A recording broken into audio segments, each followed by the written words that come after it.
તમે એમ કહો કે કરપ્શન નથી કરતા, 12 મહિના જેલમાં રહ્યા, રાજીનામું ન દઈ દેવું પડે? આજે દિલ્હી ધણી વગર હવે સાંભળો તમારી વાત પછી. નહીં, તમારા પૂરા થયા પ્રશ્નો નથી થયા. નથી થયા. ધણી વગરનું કામ રાખ્યું તમે. દિલ્હી આપણું રાજધાની, એને ધણી વગરનું કરી નાખ્યું તમે. બોલો એ વાત. હવે તમારું નામ ખાલી બોલી દો.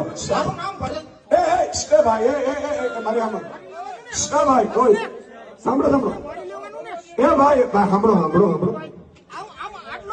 પણ મારી વાત સાંભળો. તમને 3 જવાબ આપી દઉં છું.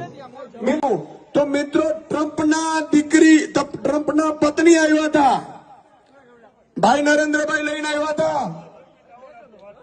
નરેન્દ્રભાઈ લઈને આવ્યા હતા, ટ્રમ્પના પત્ની આવ્યા હતા. અને દિલ્હીમાં સ્કૂલ જોઈને તો ટ્રમ્પના પત્નીએ દિલ્હીની સ્કૂલ જોઈ હતી. આ આપણી કામની રાજનીતિ છે.